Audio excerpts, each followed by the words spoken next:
저희가 아까 말씀드렸다시피 이제 WCS라는 이 학교를 통해서 교과목에 대한 수업과 그리고 나서 학력 인증을 받습니다. 근데 이제 교과목 수업과 더불어서 GPA라는 게 나오겠죠. GPA는 생활기록부예요. 생활기록부. 우리나라 말로 하면 생활기록부인데 생활기록부는 두 개가 이렇게 기록이 되어 있어야 돼요. 하나는 교과를 무엇을 들었냐, 그리고 그 교과에 대한 성적. 그리고 그 성적에는 이제 석차라고 옛날에는 했는데 요즘에는 백분율로 들어가 있기도 하고 뭐 이렇게 교과가 꼭 들어가 있어야 되고요. 그리고 이제 교과 외에 이 친구를 평가하고 성장했던 것을 우리가 확인할 수 있는, 성취했던 것들을 확인할 수 있는 비교과 영역이죠. 예를 들면 뭐 동아리 활동이나 이 친구가 반장을 했다든지 리더십 활동이라든지 또는 뭐 여러 가지 그 교과로 세팅되어져 있는 수업 외에 뭐 안전 교육을 받았습니다. 역사 교육을 받았습니다. 어떤 세미나를 들었습니다. 이런 것들이 이제 들어가는 거죠. 그래서 이런 부분이 들어가는데 WCS는 온라인을 통해서 저희에게 이 부분을 제공을 하죠. 그리고 이 부분을 어디에서요? 공동체에서 이것을 할 수 있도록 저희에게 허가권을 준 겁니다. 누구에게요? CBUP라는 과정을 통과해서 IM 선교에 협력되어져 있는 선교사들이 운영하는 학교에는 비교과를, 우리는 온라인 학교이기 때문에 비교과를 사실 구체적으로 하기 어렵습니다. 그래서 각 공동체에서 하고 있는 그것들, 아까 제가 간단히 보여드렸던 활동 내역이나 수상 내역, 그런 것들을 그쪽에서 진행하시고, 그리고 나서 쿼터 보고서라고 얘기해요. 쿼터 레포트를 내서 우리가 그 안에 있는 내용들을 한번 컨펌을 하고 그것을 생활기록부에 기록해 드리겠습니다. 이게 이제 WCS랑 저희랑 맺은 MOU 내용입니다. 그리고 그 모든 교과목 수업을 원격 수업으로 하되 약 한 30만 원 정도 이렇게 해서 학비로 하겠습니다. 매월로 나뉘면 이렇게 하는데 우리나라만 학원 개념만 매월 비용을 내게 돼 있지, 우리 학교들은 다 스마스터, 그러니까 학기에 비용을 내잖아요. 그래서 사실상은 2월 달과 그리고 8월 달 전인 1월 달 그리고 7월 달에, 학기가 저희 2월 달에 시작하고요. 8월 달. 그러니까 1학기가 8월 달에 시작하고 2학기가, 자, 그래서 이때 얼마를 내도록 되어져 있냐면 학비를 180만 원을 한꺼번에 지급하도록 되어져 있습니다. 그래서 이제 이렇게 해서 이걸 나누면 매달 30만 원 정도입니다 라고 확인할 수 있어요. 자, 이게 이제 WCS고 오늘 오후에 그 부분을 한번 같이 이야기를 나눠볼 텐데요. WCS와 더불어서 우리가 뭐가 있다고 말씀드렸냐면, 저희는 이렇게 교과만 진행하는 것이 아니라 기독교 교육 컨텐츠가 있습니다 라고 말씀드렸어요. 아이들을 그 외에 훈련시키는 프로그램인데 그걸 저희는 뭐라고 부르냐면 홀리 트리니티 시스템이라고 불러요. 홀리 트리니티 시스템 하면 사실은 더 홀리 트리니티 하면은 이제 성령님이라는 뜻이죠. 그래서 3이라는 뜻입니다. 트리니티가 3이라서 각 네 가지 교과목이 저는 4가지 교과목을 아이들에게 가르치는데 그 4가지 교과목이 각 3개씩 이루어져 있다 해서 홀리 트리니티 시스템이라고 얘기를 하고 있어요. 첫 번째는 저희는 신앙교과가 있습니다. 이 신앙교과의 이름을 트리플 스쿨이라고 하고 있고요. 3개의 학교라는 뜻인데, 첫 번째는 복음학교, 두 번째는 제자학교, 세 번째는 소명학교, 이렇게 되어 있습니다. 거기에 대한 교재들이 이렇게 나와 있는 거예요. 3단계라고 하면 중학생 정도 이제 배우는 그런 내용인데요. 그래서 복음스쿨에 이 정도를 배우도록 되어져 있어요. 예를 들면 기본적인 성경 개관을, 구약 성경 개관을 이해할 수 있는 교과목이 되어져 있고요. 그리고 이제 구원에 대한 이야기, 그냥 너 예수 믿고 구원받는 거야가 아니라, 이거는 이제 R.C. 스프로 목사님이 Saved from What 이라는 그걸로 이제 만들어 놓은 책인데, 굉장히 구원에 대해서 심플하면서도 명확하게 이해할 수 있는 책 중에 하나예요. 너는 무엇으로부터 구원받았냐, 무엇에 의해서 구원받았냐, 무엇을 위해서 구원을 받았냐. 그래서 마치 물에 빠진 자가, 죽을 위기에 처했던 자가 무트로 구조를 받는 것처럼 세이브 된 건데, 너는 어떤 상태에 있었지? 죄 가운데 있었어요. 심판 앞에 있었어요. 그래서 너는 그 심판으로부터 구원을 받은 거다. 그리고 무엇에 의해서? 십자가에 의해서. 무엇을 위해서? 하나님 나라를 위해서. 뭐 이렇게 해서 이제 그런 부분들을 가르치고, born again, 거듭남에 대한 부분을 꼭 한번 가르치도록 하고 있어요. 그러니까 아이들이 성화와 칭의 사이 어딘가에서 굉장히 혼란을 겪습니다. 이게 무슨 뜻이냐면, 자기가 좀 하나님 앞에 잘 사는 것 같아, 그러면 구원 받은 것 같고요. 하나님 앞에 완전 맹탕 잘못 사는 것 같아, 그럼 마치 구원을 받지 않은 것처럼 칭의, 구원까지도 흔들리게 되어지는 그리스도인의 합당한 삶으로서 살아가는 그 모습에 대해서 성화와 칭의를 헷갈려하면서 그 사이 어딘가에서 막 헤매고 있는데, 실질적으로 번어게인에 대한 부분들을 좀 아이들한테 굳건하게 해서 구원관을 되게 좀 철저하게 세우고자 하는 파트가 있어서 요거. 그리고 나서 우리 믿는 자들은 사실은 하나님 나라를 갈망해야 되는데, 예전에도 저는 이런 얘기를 경험이 있었어요. 우간다라는 나라에 갔다가 죽을 뻔했거든요. 진짜 죽을 뻔했어요. 8박 10일 일정으로 갔습니다. 비행기에서 이틀을 있는 건데 진짜 덥더라고요. 아프리카구나라는 걸 실감을 했는데, 내려서 너무 더워가지고 차를 타길 기다렸어요. 왜냐면 차를 타면 에어컨이 나올 거라고 말도 안 되는 착각을 한 거죠. 차를 탔는데 우리나라 이스타나 그 전에 있었던 봉고차 같은 애가 딱 오는데 8명이 캐리어를 다 들고 기다리는 차는 한 대만 왔어요. 그리고 1시간을 오프로드를 달리는 거예요. 그러니까 길이 아니라 흙을 달리는 거죠, 오프로드를. 그런데 문을 닫으면 서로의 땀 냄새와 암내 때문에 죽을 것 같고요. 문을 열면 먼지 때문에 죽을 것 같은 걸 1시간을 하고 갔는데, 다들 내렸을 때 2다리로 걷지 못했어요. 다리가 저려가지고 막 죽을 것 같더라고요, 정말. 그리고 갔는데 그렇게 먼지 구덩이를 가서 숙소에서 오늘 진짜 샤워해야지 했는데, 저희의 숙소는 어디였냐면 이런 곳이었어요. 이렇게 나무가 이렇게 있고요. 여기 이렇게 해서 지붕이 있는데, 얘가 지상에 한 1m 가량 떠 있어요. 밑에는 닭이 왔다 갔다 하고요. 옆에는 펜스도 아무것도 없어요. 여기가 여자 숙소래요. 그 옆에 얘랑 똑같이 생긴 애가 있는데 거기가 남자 숙소래요. 못 씻었어요. 왜냐면 화장실은 없고요. 이렇게 생긴 애가 있더라고요. 뭐 이렇게 해서 여기다가 물을 넣게 해서 뭐 여기 이게 펌핑을 해요. 여기 물이 쫄쫄쫄 나와요. 이게 저희의 모든 수도 시스템의 전부였어요. 여기에서 만약에 샤워를 하겠다고 머리와 몸을 들이미는 순간 죽어요. 7일 동안 한 번도 못 씻었어요. 양치질만 했어요. 정말 농담 아니고. 다음날 아침에 요 나무와 나무 사이에 제가 왜 깼냐면, 손이 축축하면서 거칠거칠한 뭔가의 그 사포 같은 축축한 사포가 내 손을 쓰다듬는 듯한 느낌에 깼는데, 보니까 소가 제 손을 핥고 있어서 깼어요. 제 손은 이 나무 사이로 빠져 있었고요. 안 빠져가지고 결국엔 이거 잘랐거든요.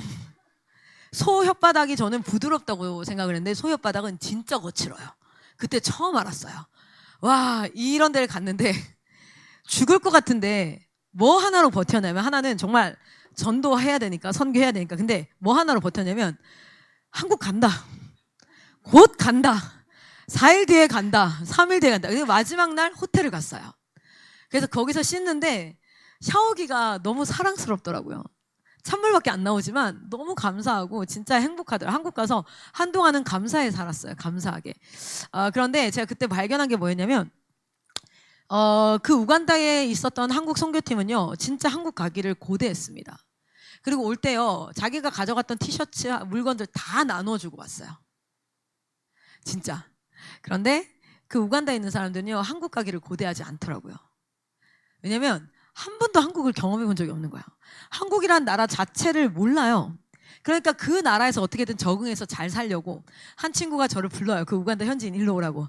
여기가 진짜 시원하다고. 가봤더니 큰 나무가 있고요. 나무 밑에 구덩이 안에 이렇게 뭐가 나무 속이 좀 벼 있어요. 그 안으로 몸을 딱 넣으니까 진짜 시원해요. 흙에서 올라오는, 이게 그늘에서 올라오는 찬 기운이 있잖아요. 딱 들어가 앉았는데 내가 이렇게 얘기하니까 진짜 시원. 그러니까 걔들은 그곳에서 잘 적응할 수 있는 곳을 찾더라고요. 근데 저는요, 더우나 그게 좀 시원하다고 해도 나는 지금 당장이라도 한국 가자 그러면 다 내버려두고 한국 뛰어갈 판이야. 그런데 오늘날 그리스도인이 왜 이렇게 이 땅에서 어떻게든 잘 사는 법을 찾아보려고 하고 이 땅에 조금이라도 더 나은 곳, 시원한 곳을 찾을까? 결국에는 하나님 나라에 대해서 우리가 갈망하지 못하기 때문에. 그런데 본 적도 없고 경험한 적도 없고 하기 때문에. 그런데 성경 안에서 무엇을 가르치고 있냐면, How to live in this world as a Christian. 크리스찬으로 이 땅에서 어떻게 잘 살까를 성경이 가르치는 게 아니라 하나님 나라를 가르치거든요. 그래서 이 땅이 불편하고 어렵지만 하나님 나라를 갈망함으로 이 땅에서 신나게 나그네로 사는 거예요. 저 우간다에서 8일 동안 미친 듯이 날아다녔죠. 어차피 못 씻을 거, 양치질만 할 거, 모자 쓰고 맨날 막 진짜 막 이러고 땀내고. 왜요? 나는 8일 뒤에 갈 거니까. 나는 9일 뒤에 나는 5일 뒤에 갈 거니까. 미련이 없었어요. 거기서 뭐 사탕수수 애들이 막 나눠 먹는데 그거 하나에 울고불고 난리 나거든요. 근데 우리 한국에서 온 애들은 아무 그게 없어요. 왜? 가면 한국에는 편의점부터 시작해서 어마어마한데 너 먹어 괜찮아. 우리한테 막 시원한 거라고 줘요. 미적지근한 걸 줘. 아이고 너 먹어 괜찮아. 오히려 우리가 가져왔던 거 다 나눠주고 왔어요. 그런데 우리 그리스도인의 모습이 사실은 아이들한테 하나님 나라를 가르치는, 제가 밤마다 우리 아이들, 남자아이들 셋이거든요. 자면서 밤마다 하는 게 뭐냐면, 제가 이제 자기 전에 다 수면 의식을 다 하고, 야, 이제 잘 거야, 불 꺼. 그럼 불 꺼요. 그럼 어떻게 하냐면, 자, 제가 이렇게 얘기해요. 구호를 합니다. 우리가 가야 할 곳은 어디? 그럼 애들이 다 어떻게 하냐면, 하나님 나라! 이러고 자는 거예요. 하나님 나라를 갈망하게 하는 건 정말 이 세상을 이기는 가장 큰 비법 중에 하나가 아닐까라고 생각을 해보거든요. 그래서 아이들한테 하나님 나라가 나타난 게 있죠. 하나님 나라의 목적이 있고요. 그리고 하나님 나라, 에덴에 나타난 아브라함의 이스라엘의 예언된 하나님 나라, 예수님을 통해서 나타나 다시 오시는 하나님의 나라는 이런 곳이야. 예수님의 성품 안에도 하나님 나라는 나타나 있고요. 다윗의 그 하나님이 허락했던 인도함 안에도 하나님 나라가 나타나 있고, 아브라함 안에도 나타나 있고, 우리 요한계시록에도 나타나 있고, 하나님 나라는 어마어마하게 계속해서 나타나 있죠. 그것이 이제 가르치고요. 그 나라가 이루어지는 방식이 언약이야. 그러니까 보여주세요. 내가 믿을게요. 이게 아니라 하나님이 말씀만 하셔. 그걸 믿고 따라가는 자에게 하나님이 보여주시지. 그 방식이 뭐냐면 언약이야.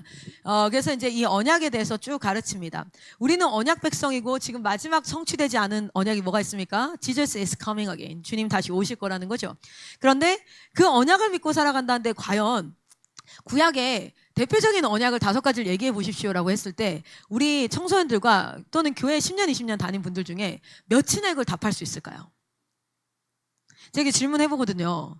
진짜 그 창조 언약부터 시작을 해서 창세기 3장 15절의 구속 언약과 그리고 노아 언약, 그 보존 언약이죠. 그리고 아브라함의 언약, 그리고 모세의 언약. 그 모세의 언약은 절대 행위 언약이 아니죠. 그 완전 은혜 언약인데 마치 지키면은 복 받고 안 지키면 저주받는 그런 행위 언약인 것처럼 우리가 알고 있는 그런 부분들도 짚어야 되고요. 그리고 다윗을 통해서 나타난 하나님 나라 왕권에 대한 그 언약, 그리고 새 언약의 핵심이 뭡니까? 우리의 몸 밖에서 기록되어 있던 율법을 성령께서 내 안에 오셔서 내 안에 직접 하시면서 가르치시겠다. 그 예레미야의 새 언약까지 그것의 성취가 예수 그리스도를 통해서 이루어져서 이제 우리는 성령님이 내 안에 내주하시게 됐다는 것, 뭐 이런 것들이 언약적으로 사실은 아이들이 배워져야 되는데 실질적으로는 아이들이 주제 설교를 통해서 이렇게 설교를 듣지만 그게 하나로 꿰어지지 않다 보니까 여러분 공부는요, 아이들 제가 수학을 가르쳐도요, 저는 항상 뭐부터 가르치냐면 목차부터 가르쳐요. 생물을 가르쳐도 목차부터요. 그러면 자기가 뭐가 부족한지 뭐가 하는, 그러니까 지도자로 애들을 키우고 싶으면 큰 그림을 그려줘야 되고요. 말 잘 듣는 애로 키우고 싶으면 작은 걸 가르치면 돼요. 소소한 걸 여러 개 가르쳐서 누군가가 내비게이션으로 해주지 않으면은 지가 뭘 모르는지 모르는 상태. 그런데 큰 그림, 제가 짧게만 한번 예화 들어볼게요. 오늘 시간이 조금 남았으니까 한번 하는 건데요. 제가 생물을 가르치면 딱 이렇게 가르쳐요. 호르몬에 대해서 외우고 막 이렇게 가르치는 게 아니라, 얘들아, 생물의 처음은 뭐냐면 생물과 무생물을 나누는 거야. 이거부터 시작할 거야. 실험이, 대표적인 실험이 한 3-4개가 있다. 그래서 이건 생물이야 아니야. 그래서 예를 들어 박테리아는 생물일까 아닐까? 이런 것들을 하는 게 첫 번째 챕터야. 궁금하지? 자, 생물과 무생물. 왜냐면 생물을 배울 건데 무생물을 가르칠 필요는 없잖아. 그래서 첫 번째는 생물과 무생물을 나누는 걸 해. 두 번째는 그 생명체가 봐봐. 인간의 생명체가 살아가기 위해서 가장 중요한 게 뭐지? 밥 안 먹어도 한 40일 사는 것 같아. 왜냐면은 보니까 예수님도 40일 금식하셨고 목사님들도 보니까 종종 40일 금식하시더라. 그런데 호흡은 10분만 안 해도 죽을 수도 있다. 진짜 뭐 40일이커녕 40분만 안 해도 죽는 거야. 그래서 제일 먼저 이 생명을 유지하는 호흡기관에 대해서 우리가 먼저 배워야 돼. 그래서 호흡기관에 대해서 배우는데 대체적으로 들숨과 날숨과 여러 기관들과 이런 것들 막 배운다. 어쨌든 호흡에 대해서 배워야 돼. 그리고 나서 세 번째는 호흡을 했어. 그럼 뭐 해야 될까? 먹는 게 굉장히 중요해요. 그래서 우리는 소화기관에 대해서 배울 거야. 그래서 숨도 쉴 수 있고 소화도 해. 그럼 뭐 해야겠니? 계속 뱃속에다가 쳐먹기만 하면 쌓인다? 이러면서 애들이 엄청 좋아해요. 또 쳐먹는다 이런 표현 너무 좋아해. 쳐먹기만 하면 쌓이니까 쌓아야겠지. 그래서 우리는 배설기관에 대해서 배울 거야. 그게 다 쌓아야 돼. 자, 이게 먹고 살고 하는 이게 뭐냐면 물질대사. 이게 물질대사가 다 됐다. 웬만큼 생리작용이 되고 나면 우리는 뭘 배웠냐면 생식기관에 대해서 배워. 그래서 내가 이제 유전, 그러니까 자녀를 양육하고 이런 것들을 배울 거야. 그래서 막 염색체 배우고 남자 여자 염색체가 몇 개인데 뭐 반반이 어쩌고 저쩌고 막 이렇게 배워. 자, 이렇게 쭉 배워. 그리고 여기서 이제 고등학교로 가면 요 기초를 가지고 중요했던 것들, 항상성이라든지 호르몬이라든지 여기 나오는 건데 이것만 사실은 잘 해놓으면 과정이 아무리 바뀌어도 생물의 과정이 5년에 한 번씩 교육 개정이 돼도 다 요 안에서 나와. 왜냐면 생물은 이게 다거든. 아니 먹고 호흡하고 싸고 그리고 생식하고 그게 다야. 그래서 이제 거기서 조금씩 세부적으로 들어가는 거니까 충분히 할 수 있어. 근데 진짜 이렇게 가르치잖아요. 애들이요, 자기 후배에게 이 수업을 할 수 있게 돼요. 그런데 위에서는요 펩티 아제가 나오고요, 입에서는 아밀라아제가 나오고요. 자, 다 외웠어. 오늘 시험 볼 거야. 그렇게 하잖아요. 그럼 걔들은 죽었다 깨나도 수업 못해요. 지는 점수 받아도. 근데 한국 어떻게 가르치는 줄 아세요? 학습 목표 따위는 없어요. 그건 언제 쓰냐면 그 장학사 나왔을 때 쓰는 게 학습 목표예요. 그 외에는 그냥 그날 수업 해는 거 배우고 시험 문제 풀고 끝나는 거야. 근데 진짜 저희는 지도자로 아이들 양성하고 싶잖아요. 이거는 제가 공부를 하면서 실제 고등학교 때 과외를 하는데 그 과외했던 오빠가 서울대 차석 졸업 입학해서 수석으로 졸업한 오빠였어요. 근데 저희 아버지랑 친분이 있어가지고 코가 껴가지고 저한테 무조건 과외를 해야 되는 상황이 발생해서 하는데 그 오빠가 저한테 이러더라고요. 공부를 진짜 잘하고 싶으면 목차부터 꿰야 돼. 마인드맵으로 목차를 다 그릴 수 있어야 돼. 그래야 네가 어디가 약한지, 어디가 강한지, 지금 내가 어디쯤을 배우고 있는지 이런 것들을 아는 거야. 근데 저는 그때는요, 그게 가능한가 싶었는데 가능해요. 지금도 여러분 이렇게 해서 하나씩 들어가잖아요. 여러분들도 생물 끝내는데 2주면 돼요. 이제 그 나머지 외우는 건 알아서 하시면 돼. 전체 맥락 이해는요 다 돼요. 그런데 이제 여기서 세부적인 것들, 그래, 소화시키는데 우리가 입이라는 기관이 있고 위라는 기관이 있고, 그리고 이제 대표적인 게 이제 대장, 소장 기관이 있는데 그 사이사이 도와주는 기관들, 췌장이라든지 뭐 이런 것들이 있어요. 그래서 여기서는 대표적으로 탄수화물, 뭐 여기는 이제 뭐 지방이라든지, 여기서 단백질 뭐 이렇게 이런 것들만 세부적으로만 하면요, 진짜 외우는 건 진짜 아이들 몫이고 수업도 가능해요. 그래서 사실은 그런 것처럼 성경도 뭐 거짓말하지 말아야 되고, 맞는 말이에요. 다 맞는 말이에요. 그런데 큰 그림을 그려줄 수 있어야 되잖아요. 큰 그림을 우리가 이제 그 교과목만 이렇게 하는 게 아니라 큰 그림을 그리자면 모든 성경은 사실은 우리를 구속하신 예수 그리스도의 구속사적 관점으로 이루어져 있고, 그 구속사는 어디를 향하고 있습니까? 하나님 나라를 향하고 있죠. 나의 행복과 내 인생이 잘 사는 건 덤인 거죠. 왜냐하면 하나님 나라에 속한 자에게 당연히 이루어지는 이익. 그런데 이것을 이루어가는 하나님의 방식이 무엇이라고요? 이게 언약. 이게 바로 성서신학의 핵심이잖아요. 그러니까 이 부분을 어떻게 해요? 세밀하게 여기로 책으로 나눠서 가르치고, 그리고 예수 그리스도의 탄생과 우리는 되게 고난주간에 오래 살아요. 고난주간에 내가 뭘 잘못했고 맨날 뭘 잘못했대. 근데 사실은 우리는 세상을 이기는 힘은 어디서 나옵니까? 부활의 능력에서 나오는 줄 믿습니다. 그래서 부활에 대해서 아이들에게 이제 또 특별히 좀 가르치는 영역으로 교재를 배치를 좀 해뒀어요. 그래서 아이들이 좀 부활의 능력을 힘입고 살았으면 좋겠다. 알아요. 우리는 여전히 예수 믿지만 거짓말 할 수 있고, 여전히 죄악 가운데 있지만, 그렇게 고난주간에 계속 있다 보면요, 계속 십자가만 지고 살아야 되니까 지기 싫은 거예요. 교회 안에서 나도 좀 자유롭게 살고 싶다 이렇게. 그게 아니라 사실 우리는 부활의 능력을 가진 자들이니까.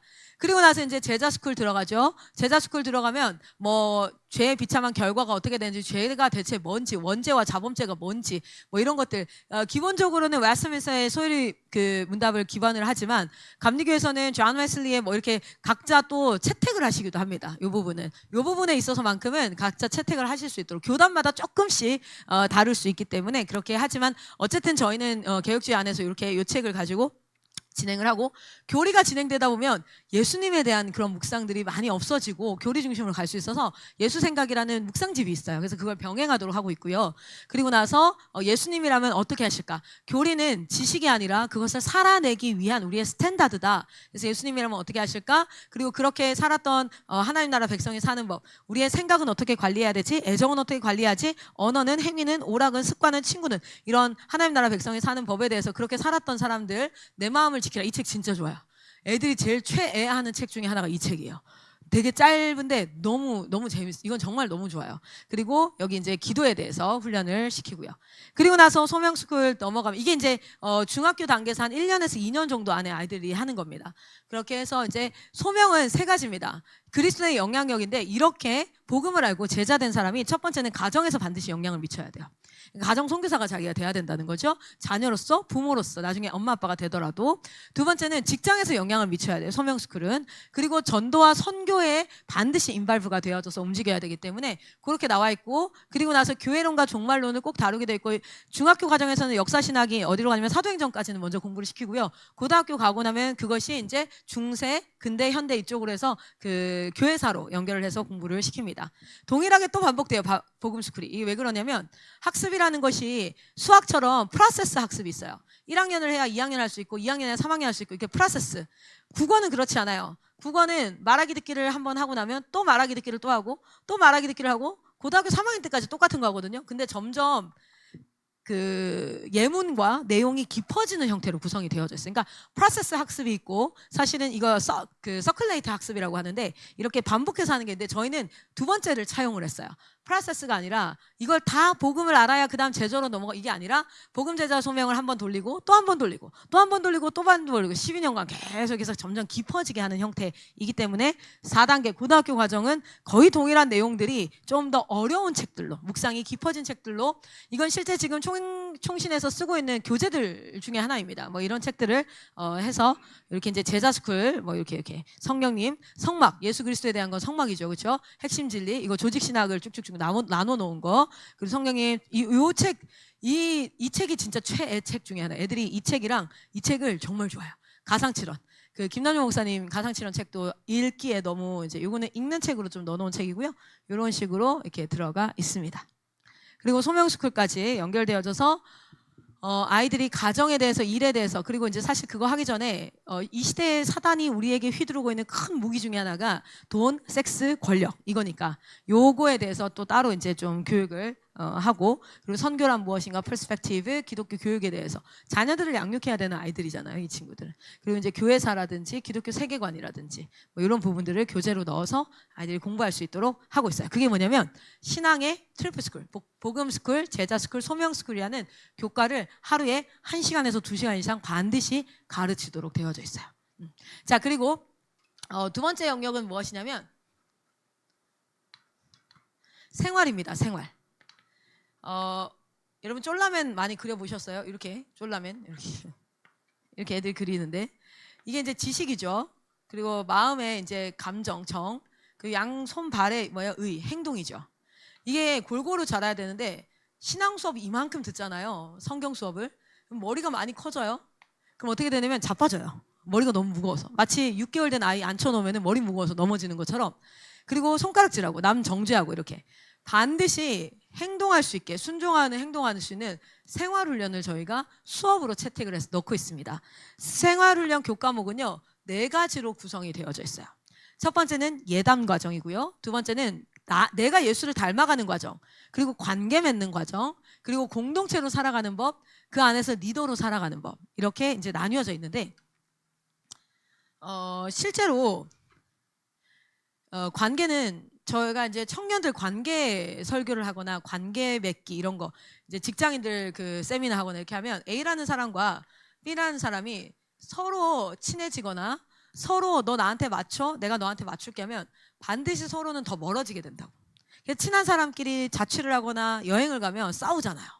그런데 그리스도인의 인간관계는요 여기 예수님이 하나님이 계셔서 각자가 하나님을 점점 닮아가면 그들의 관계는 자연스럽게 연합이 되어져서 그리스도와 연합한 자는 또 다른 그리스도와 연합한 자와 완전히 하나로 연합이 되어질 수 있는 것. 그리스도인이 됐다는 건 다른 뜻이 아니잖아요. 그리스도와 연합한 자라는 뜻이잖아요. 그리스도와 한 몸이 됐다. 그런 사람들은 그래서 교회 공동체가 그리스도 안에서 완전히 하나로 연합이 될 수 있기 때문에 첫 번째는 굉장히 중요한 건 예담 과정입니다. 내가 예수를 닮아가는 과정. What would Jesus do? 예수님이라면 어떻게 하실까라는 거죠. 자, 그래서 내가 예수님을 닮아가는 데 있어서 하나님이 나에게 주신 영역을 어떻게 관리해야 하는가. 먼저는 내 짐은 내가 짊어져야 되니까요. 나에게 하나님이 주신 게 뭐냐면 시간, 공간, 재정, 감정, 언어 요것들을 관리하는 법을 배우도록 하고 있습니다. 그래서 시간 관리, 공간 관리, 재정 관리, 감정 관리, 언어 관리. 자, 그리고 하나님이 우리에게 주신 기쁨이 있어요. 이거는 욕구라고 표현을 하지만요 사실은 기쁨입니다. 인간은 기쁨이 없으면 살 수가 없어요. 그래서 수업을 할 때도요 농담과 재미를 주지 않으면 애들 죽어요. 제가 어떻게 해서든지 말을 좀 재밌게 해보려고 하는 이유는 2시간 수업을 하는데 농담 하나 없이 쭉 한 톤으로 교수님이 수업을 한다고 생각해보세요. 돌아버릴 수도 있어요. 그래서 즐거움을 주려고 노력을 하는데 욕구는 즐거움을 얻기 위한 인간의 본능이죠. 자야지 그래도 사람이 살만해요. 먹어야 즐거워요. 그러니까 배가 고파서 먹는 것도 있지만 즐거움을 위해서 먹는 거죠. 그리고 성욕도 그렇고 소유욕도 그렇고 즐거움을 위한 거예요. 근데 이것이 절제하지 않고 과해지면 뭐가 됩니까? 죄가 되는 영역이에요. 절제하지 않고 과해지면. 그래서 하나님이 그어놓은 선이 어디까지인지 그래서 여기는 절제 훈련을 통해서 이걸 잘 누리는 성욕은 사실은 어느 정도는 관계와 그리고 또 어디로 이어집니까? 단순히 성적인 부분만 아니라 사람과의 관계에서 사랑받는, 인정받는 이런 것들도 연결되어지기 때문에 이렇게 해서 이제 훈련을 시키는 예담 과정이 있습니다. 그래서 제일 먼저 공동체험을 훈련시키는 게 뭐예요? 수면욕이에요, 수면욕. 잘 자고 잘 일어나야 돼요. 훈련을 시킬 때 일어나는 훈련을 먼저 시켜야 될까요? 제 시간에 자는 훈련을 먼저 시켜야 될까요? 다들 그렇게 얘기하세요. 틀리셨어요. 일어나는 훈련을 시켜야 돼요. 왜냐하면 애들을 제 시간에 자는 훈련을 시키잖아요. 그러면 다 눈 뜨고 있어요. 얘들아 10시에 자야 돼. 그럼 어떻게 해? 다 이미 패턴은 깨져 있는데 10시에 자야 된다고 누워가지고 다들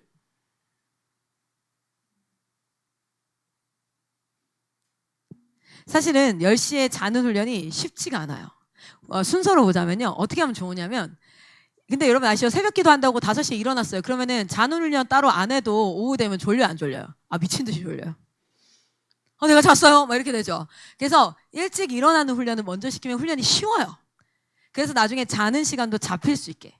왜냐면 일어나잖아요. 그럼 인간이 딱 일어나면 한 15시간 이후에 수면 호르몬이 나옵니다. 아, 자고 싶다 이렇게. 한 8시쯤에 일어났다. 그럼 몇 시쯤에 자고 싶다 이런 마음이 든다고요? 11시 정도에 저녁 11시. 근데 만약에 내가 한 10시에 일어났다. 그럼 언제요? 새벽 1시 돼야지 자고 싶다 이런 마음이 와요. 근데 5시에 일어났다. 그럼 언제요? 거의 뭐 이제 8시 되면 이제 초저녁이 초죽음이 됩니다.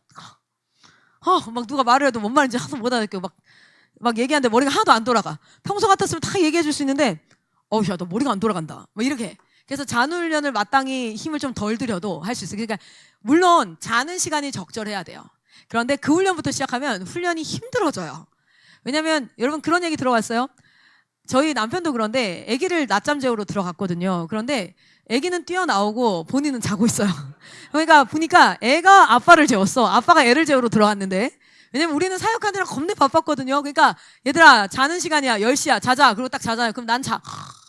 근데 애들은요 한 1시간 있다가 야 선생님 잔다. 일어나 잔다. 가자. 진짜 애들 그러고 PC방 가고 막 그랬다니까. 저희 초창기에 시내에 있을 때. 여기는 못 나가는데 시내에 있을 때 그래서 CCTV 설치한 이유가 뭐냐면 나간 애들 잡으려고. 걔네들은 낮에 잤거든요. 수업 시간에. 선생님 열심히 써서 수업할 때. 그러니까 안 졸리는 거예요. 그래서 일어나는 훈련을 시키니까 애들이 자는 훈련을. 그렇게 이제 노하우가 좀 쌓였어요. 그래서 그런 부분들을 같이 교육을 좀 합시다. 그래서 이제 예담 과정이고요. 그리고 나면 요걸 하면서 뭐냐면 관계 맺기 훈련을 해야 돼요. 관계 맺기. 그래서 먼저는 나와의 관계를 잘 맺어야지만 이 친구들이요 실질적으로 남과의 관계를 맺을 수 있죠. 이거 너무 잘 아는 건데 교육 과정으로 넣질 않아요. 그리고 아이들을 나와의 관계를 잘 맺을 수 있도록 하는 그런 과정을 하지 않습니다. 나와의 관계를 잘 맺기 위해서는 언어 훈련이 굉장히 중요하죠. 자기를 향한 평가 훈련, 남을 향한 평가 훈련. 그래서 저희가 저녁마다 뭐가 있냐면 공동체 고백의 시간이라든지 인정하는 말이라든지 막 이런 것들을 하도록 되어져 있고요. 그리고 이제 다른 사람과의 타인과의 관계를 맺는 훈련들을 교육을 해서 미리 알려줘야 돼요. 안 그러면 그냥 학교 보내놓고 우리 애는 사회성이 없어요. 그냥 이렇게 진단만 해버리고 말아요. 근데 여러분 모든 질병은 웬만하면 고칠 수 있잖아요. 그렇죠? 동일하게 관계도요. 훈련하면 실제 어떤 예가 있었냐면 우리가 한번 그거 보면 선생님 수업에서 들어오신 거 아닌가요? 아니죠. 깜짝이야. 내가 또 멈춰야 되나 싶어서 보면은 어떤 굉장히 유명한 뇌과학자가 있었어요. 이 뇌과학자가 의뢰를 받습니다. CIS에서. 어떤 의뢰를 받냐면 사이코패스들의 뇌 사진을 50명을 다 찍어가지고 이걸 보내줘요. 그리고 나서 얘들이 선천적으로 사이코패스인 것 같은데 그 증거를 뇌과학적으로 좀 확인할 수 있습니까? 한번 확인해봐 주십시오. 이렇게 이제 연구 의뢰가 들어왔어요. 그 50명의 뇌가 실제로요 다른 사람보다 감정을 주장하는 거나 이런 분별하는 게 좀 다르기 때문에 막 보고 있는데 어느 날 막 이렇게 이제 하다가 이 뇌 사진을 딱 보는데 51개인 거예요. 뭐야? 50개였는데 왜 51개지? 한참을 찾아서 이름 대조를 다 해가지고 봤더니 알고 보니까 한 개가 누구 건지 아세요? 자기 건 거예요. 그런데 사이코패스의 뇌와 같아요. 자기 게. 일반인의 뇌와 다 달라요. 이게 왜 이렇지? 이렇게 생각을 하고 이제 그걸 하는데 보니까 자기가 유독 일중심적이고 사람들과 공감이 잘 안 되고 관계가 특별히 좋았던 사람이 아니에요. 그런데 특별히 또 관계가 안 좋았던 사람도 아니에요. 근데 어렸을 때부터 어떤 환경이냐면 아빠가 항상 장례식장이든 봉사활동이든 누군가를 돌보는 일에 매주마다 막 하루씩은 시간을 들여서 계속 그런 일, 약한 자들을 돕고 그리고 아버지는 항상 가르쳤대요. 장례식장에 들어와서 자기는 그냥 가만히 있는데 지금은 슬픈 상황이야. 왜냐면 사랑하는 사람을 잃었지? 생각을 해봐. 너가 아빠를 계속해서 볼 수 없다면 어떻겠어? 감정을 가르쳤대요. 그래서 그 나중에 뇌과학자가 연구 방향을 바꿉니다. 선천적으로 사이코패스 뇌가 있을 수 있다. 나는 그것을 확인했다. 그러나 어떻게 사회적으로 교육되어지는가에 따라서 그 사람이 사이코패스로서의 범죄 성향을 나타낼 수도 있고 아주 건강한 사회인으로서 살아갈 수 있다는 걸 자기 케이스를 가지고 증명을 합니다. 그리고 그런 사람들을 실제로 굉장히 똑똑하고 연구 중심, 성과 중심의 그런 일들을 하는 사람들 중에 사이코패스적인 뇌를 가진 사람이 꽤 많다는 걸 이 사람이 확인을 하게 되어져요. 그런데 어렸을 때 대다수 사이코패스에서 범죄 성향이 나타났던 친구는 한부모 가정이거나 가정이 깨어졌거나 뭐 이제 이렇게 어려움이 있었거나 이런 사람들은 범죄적 성향이 나타났고 교육을 받고 계속해서 사람들이 이해하고 훈련받고 공감하고 뭐 하는 훈련을 받은 친구들은 실질적으로 사회인으로서 살아가는데 전혀 문제가 없는 그런 걸로 연구가 이렇게 바뀌었다. 그게 한 3, 4년 전에 논문으로 그 기사로 나오면서 굉장히 많은 또 이제 그 영감을 줬던 것 중에 하나예요. 이게 뭐냐면 그냥 처음부터 관계를 다 웬만하면 사람은 관계 잘 못 맺습니다. 근데 초등학교를 졸업하면서요. 왜 초등학교가 한 반을 계속 바꿔갈까요? 6년 동안 한 선생님한테 하는 게 더 낫지 않을까요? 적응도 이미 했으니까. 그런데 실제로 반을 계속 바뀌면서 새로운 환경에 아이들이 적응하고 사람과의 관계 수를 늘려가기 위함이죠. 교육 설계 자체가. 근데 거기에 자연스럽게 녹아들어 적응할 수 있는 애가 있고요. 그게 좀 떨어지는 아이가 있어요. 근데 그거는요. 뭐와 같냐면 축구를 자연스럽게 원래 좀 잘하는 애가 있어요. 운동신경이 좀 있는 애가 있고 열심히 하려고 그러면 공 밟고 넘어지는 애가 있다고요. 그거랑 똑같은 영역인데 이 다르게 치부하는 거죠. 사회성에 대해서는 교육하지 않은 상태로 어떻게 합니까? 그냥 얘는 사회성이 없어라고 낙인을 찍어버리면 여러분 아세요? 한번 낙인이 찍히면 거기서 벗어나는 게 생각보다는 쉽지가 않아요. 그런데 이런 교육들을 이제 교과로 들어가서 넣고요. 또 그다음 이제 공동체에서 기본적으로 공동체에서 어울리기 위한 태도 훈련. 제가 우리 아이들한테 야, 이렇게 강의 듣는데 이러고 있으면 너가 아무리 열정적으로 듣고 있는 걸 할지라도 상대는 어떻게 이걸 인식하냐면 좀 듣기 싫어하는 것 같아라고 느끼니까 태도 훈련을 해야 돼. 그리고 이제 이란이라는 나라에 제가 선교를 한번 갔는데 제가 깜짝 놀랐어요. 내가 이제 그 친구한테 막 이렇게 얘기를 했더니 얘가 이래요. 그래서 내가 뭐지? 이래요. 이게 뭐지? 그랬더니 이게 진짜 한국 사람들이 어려워하는 건데 그게 내라는 뜻이래요. 너무 건방진데? 이게 약간 쯧소리를 내듯이 이렇게 딱 한대요. 그래서 내가 그게 오케이 이런 뜻이래요. 우리가 오케이 이렇게 하는데 그럼 뭐지 이게? 왜냐면 그 공동체마다 통용되어지는 언어가 있어요. 또 비언어가 있죠. 그래서 그 안에서 기초 훈련을 하게 되어져 있고요. 그 공동체에서 내가 책임감 훈련을 꼭 하도록 하겠어요. 내가 그 공동체에 마땅한 일원으로서 해야 될 일들. 그리고 공동체 어디를 가든 공동체는 정신이 있고 그리고 그 공동체는 조직이 있어요. 그 조직 안에서 우리가 움직여야 되고 정관의 이해도 아이들 교육합니다. 어느 기관이든지 어느 곳이든지 간에 그 공동체의 목적과 어떤 일을 하는지 그리고 재정은 어떻게 운영되는지 인사는 어떻게 운영되는지 의사결정 어떻게 하는지 이런 것들을 통해서 아이들이 어디에서 공동체를 세우면 그냥 우르르 사람 모이는 집합단체가 아니라 법이 있어야 된다. 그 법 안에서 규정이 있어야 된다. 이런 것들을 가르치고요. 그런 이제 리더십 뭐 이런 것들을 교육하는 게 이게 생활교육입니다. 이걸 뭐라고 얘기하냐면 3C 공동체 영성이라고 얘기해요. 이게 또 3이죠. 트리플 3이죠. 그래서 홀리 트리니티라고 얘기하는 거예요. 자, 그다음 이제 학습 말고 이제 선교부터 먼저 할게요. 선교 교과목이 따로 있어요. 첫 번째는 로컬 미션, 지역 선교. 비즈니스 미션이는 도메인 미션이라고 하는데 영역 선교, 그리고 월드 미션이라고 해서 열방 선교 이렇게 합니다.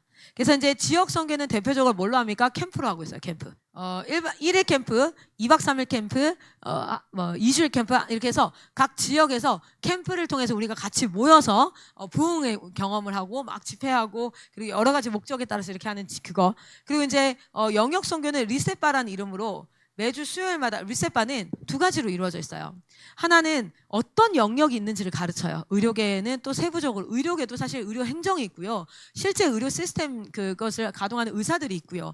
그리고 이제 전반적인 그 의료 안에도 의학이랑 여러 분야가 나뉘어져 있으니까 연구개발팀, 약품개 이런 여러 가지를 이제 같이 하고 그런 것들을 영역을 공부하는 학교 그리고 실질적으로 거기에 있는 우리 그리스도인 리더들과 연결해서 인턴을까지 할 수 있게끔 하는 게 저희의 꿈이에요. 지금 하려고 하는 게.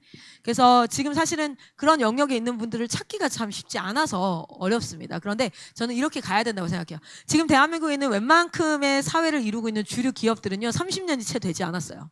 그건 무슨 뜻이냐면 그 기업으로 우리 아이들이 들어가면 그 기업을 위해서 일하는 자가 되지만 지금 아이들이 기업을 세워버리면 30년 뒤에 이 나라의 주류 기업의 대표들이 될 수 있다는 거예요. 저는 항상 지도자가 되자고 얘기를 해요. 왜 그리스도인이 물론 그거는 고지론이 아닙니다. 막 무조건 사장이 되고 높은 곳으로 가자 이게 아니라 지도자가 되어서 할 수 있는 영향력이 있고요. 밑에서 아무리 얘기해도 지도자가 안 바뀌면 안 되는 것들이 있기 때문에 이렇게. 그리고 이제 열방선교는 무빙스쿨로 진행을 많이 하죠. 무빙스쿨. 그래서 각 교회가 각 나라로 섬길 수 있도록 하는 것. 한 목사님이 저한테 이렇게 얘기했어요. 선교사님, 제가 저에게 목회 30년 동안 열방선교는 선교사님들을 한 달에 10만 원씩, 30만 원씩, 100만 원씩 후원하는, 그리고 단기 선교 가는 거, 그게 전부였습니다. 근데 지금 저는요, 저희 아이들을 데리고 그쪽 가서 신학생들을 섬기고, 그쪽 가서 전도를 하고, 거기 학교를 세우고, 거기 부모들을 깨우고, 그리고 그곳에 센터를 세우는 실질적인 사역을, 그 나라의 변혁 사역을, 그리고 나중엔 꿈꿉니다. 그곳을 통과해서 졸업한 파송된 선교사들이 진짜 영역과 각 나라에 일어나기를 소망합니다. 이렇게 얘기해요. 그러니까 우리 선배님들이 정말 열심히 선교했고 현장에 센터들이 있고 너무 잘 해놓으신 그것에 이어가야 된다는 거죠. 그러면 거기에 이제 좀 구체적인 사역들이 들어갈 수 있게 해야 된다는 거예요. 그래서 지금 한국 선교는 너무 아름답게 지금 세워져 왔습니다. 그런데 거기에 이제 다음 텀을 준비할 세대가 일어나야 된다는 걸 의미를 드리는 거예요. 자, 그래서 뭐 선교훈련 저희가 본부에서는 이렇게 하고 있습니다. 학기마다 매주 금요일마다 한 2시간씩 해가지고 뮤지컬, 찬양, 악기, 영상, 멀티 디자인, 우리가 캠프 나갔을 때 꼭 해야 될 것들을 시간 학점제로 해가지고 수업을 다 진행을 하고 있습니다. 이번 학기는 반전의 날 때 이것들을 자기들이 섬길 수 있도록, 그러니까 실제 필드를 딱 정해놓고 그걸 섬기기 위해서 과정을 깔아놓는 거야. 그래서 디렉터가 얼마나 이 사역을 이해하고 그 시간표를 짜느냐가 굉장히 중요하다는 거예요. 그래서 고비 캠프에 1일 캠프 이런 것들을 이제 캠프 사역으로 감당을 하고 있죠. 뭐 복음 캠프만 지금 많이 하고 있는데 사실은 저희가 이런 캠프도 진짜 있어요. 일상의 캠프, 뭐 환경 캠프, 하나님이 창조하신 지구 뭐 이런 것들, 그리고 이제 식습관 캠프, 이렇게 해가지고 건강하게 먹고 건강하게 이렇게 해서 뭐 하는 캠프, 언어 캠프 이런 것들도 실질적으로 있습니다. 그래서 이런 것들을 각 지역교회로 가서 할 수 있게. 또 학습 캠프, 호르몬을 통해서 보는 하나님의 섬세함, 이게 진짜 너무 진짜 감사거든요. 항상성을 통해서 보는 하나님의 위대함, 하나님이 왜 우리를 이렇게 지으셨냐 이런 것들에 대해서 뭐 복음의 페미니즘 뭐 이런 것들, 한국사 캠프, 그리고 선교 캠프, 여러 가지 다양한 캠프들이 있고요. 이런 캠프들을 연습을 해서 아이들을 데리고 나가는 겁니다.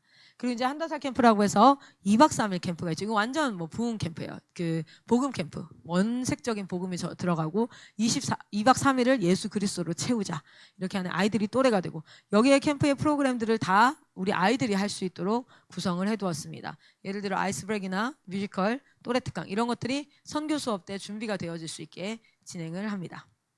그래서 일정들을 한번 보시면 될 것 같고요. 그리고 이제 한다살 후기가 실제 저희 한다살 하고 나서 본인들이 나가서 거리 찬양하고 거리전도 하고요. 그리고 어떤 교회에서는 목사님한테 말씀 공부 좀 가르쳐 달라고 하는 그런 막 일들도 있고, 그래서 간증들이 쭉 있어요. 그리고 한 2주에서 4주 정도 하는 캠프 사역 이렇게 진행이 되고요. 이건 리셋바입니다. 리셋바가 의료, 미디어, 교육, 문화예술, 스포츠, 경제, 정치 각 영역에 대한 공부를 하고요. 넌 어디로 갈래? 너 십자가 꽂아. 그리고 그곳에 공의와 정의, 하나님 나라, 하나님의 뜻이 하늘에서 이루어진 것처럼 땅에서도 이루어지는 그 땅이 단순히 인간 내부에만 있지 않아요. 가정에만 있지 않아요. 직장과 각 영역으로 가야 합니다. 라는 것들을 아이들과 이야기를 해서 수요일마다 온라인 리셋바 스쿨을 하고요. 후에는 저희가 꿈꾸는 거는 그 영역에 지금 막 지변호사님이라든지 이렇게 변호계라든지 뭐 변호사, 법계 이런 곳에 연결돼서 우리 아이들이 인턴으로 좀 들어갈 수 있도록 이렇게 연결해서 가고자 합니다. 그리고 이제 열방선교는 WMCT라고 해서 저희가 온라인으로 각 나라들과 지금 다 연결이 되어져 있어요. 그래서 그 나라들과 지역교회와 연결을 해서 이제 갈 수 있게 사역을 하고 있습니다. 자, 막 빠르게 이렇게 했지만 내용은 다 전달됐을 거라고 생각을 해요. 그리고 이제 부담을 느끼시지 않으셨으면 좋겠어요. 이걸 내가 다 해야 된다고. 네, 여러분 이게 연합으로 해서 같이 진행을 하면서 차근차근, 그때 말씀드렸잖아요. 저는 지금 뭘 얘기하냐면 final goal을 얘기하고 있는 거예요. destination, final goal, 우리의 정말 지향해야 될 바.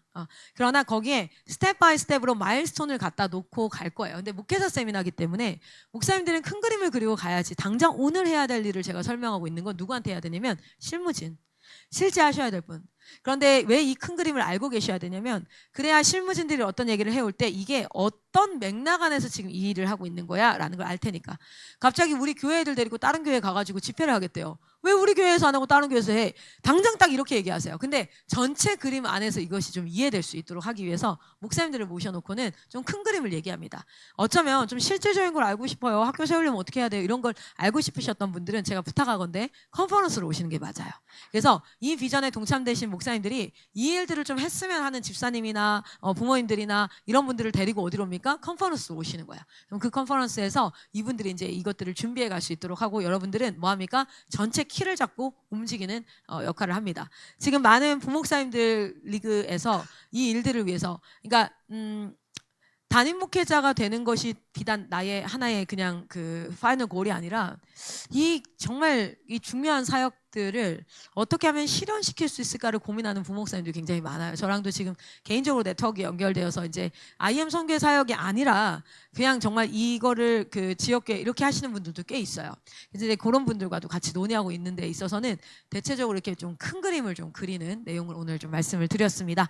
자, 그래서 요 세부적인 내용은 사실 CVUP를 통해서 스텝 바이 스텝으로 교육이 되어지게 돼 있어요. 이 교육 과정만 해도 총 120과정 강의라 가지고 장난 아니에요. 진짜 하다 보면은 왜 이렇게 많냐고 막 이렇게 얘기하는데 끝나고 나면 어떤 마음이 드는 줄 아세요?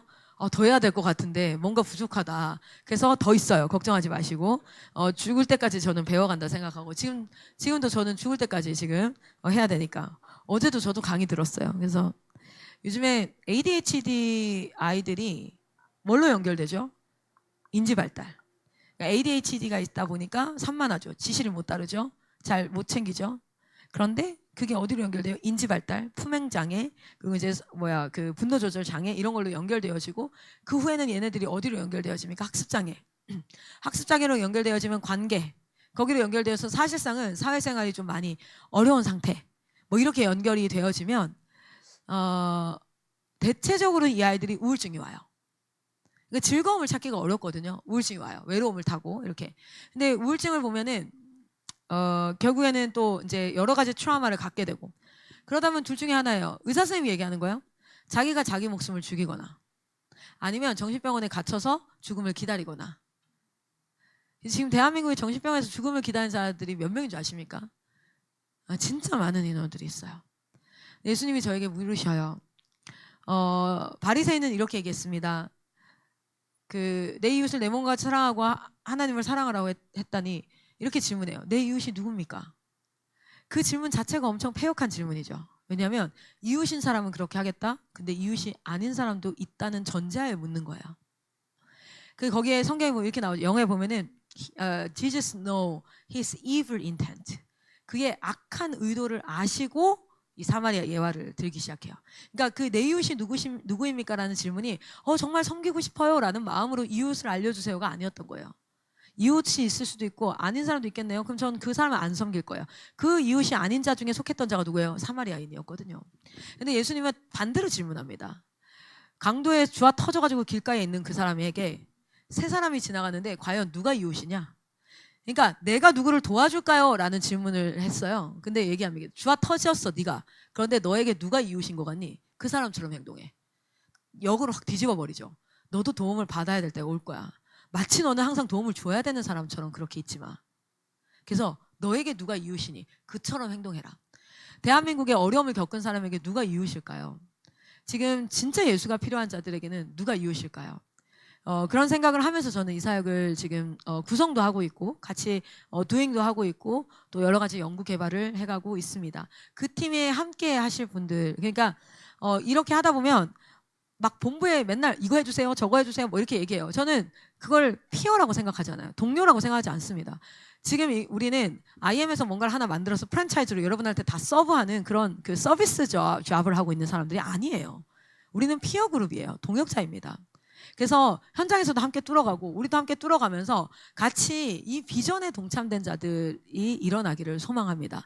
물론 여러분보다 훨씬 경험도 적고 나이도 적고 어쩌면 좀 건방질 수 있고 교만할 수 있는 그런 모습으로 있을지도 모르겠어요. 그러나 제 마음만큼은 진짜 30대 사역자로서 50대, 60대, 70대 우리 믿음의 선배들이 일어났던 그 과업을 이제는 정말 더 아름답게 이루어가기 위해서 어떻게 구체적으로 진짜 이 사역을 해갈 수 있을까라는 고민으로 이 자리에 서 있고 또 그런 마음으로 여러분들에게 이 자리를 좀 마련을 했습니다. 그래서 오늘 여기까지 오전 타임을 갖고요. 원래 저에게 1시간 예정되어 있었거든요. 갖고요. 그리고 나서 오후 시간을 시작할 텐데 혹시 질문 있으신가요? 강의를 너무 잘해서 질문이 없을 수 있어요. 이런 그 교만한 자가 있나, 그죠? 네, 혹시 질문이 있다면. 여러 번 들어오셨던 분들한테는 오늘이 서머라이제이션 되는 시간이었을 거고 처음 듣는 분들에게는 인사이트가 있는 시간이었기를 바랍니다. 자, 그러면은 오후 쉬었다가 식사하러 가시면 되거든요. 바로 나가서 앞쪽으로 들어가면 잘 모르겠으면 누군가가 들어가는 그곳으로 들어가시면 돼요. 넓지 않아서. 잠깐만 우리 소개할게요. 우리 오늘 오후에 목회자 세미나의 특징은요. 선교회만 소개를 하는 게 아니라 얘기하는 게 아니라 그러니까 선교회니까 할 수 있지라는 말을 제가 정말 많이 듣거든요. 교회는 그거 어려워요. 네. 그런데 해내잖아요, 우리가. 해내 가야 하잖아요, 또. 뚫어가야 하고. 그래서, 목회자 세미나는 우리 실제로 이걸 접목해서 하시는 목사님들이 오셔서 장점도 얘기하고요. 이런 어려움이 발생하답니다. 근데 그 어려움을 우리는 이런 마인드로, 이런 그걸로 극복했습니다. 또는 극복해 가고 있습니다. 극복해 가야 합니다.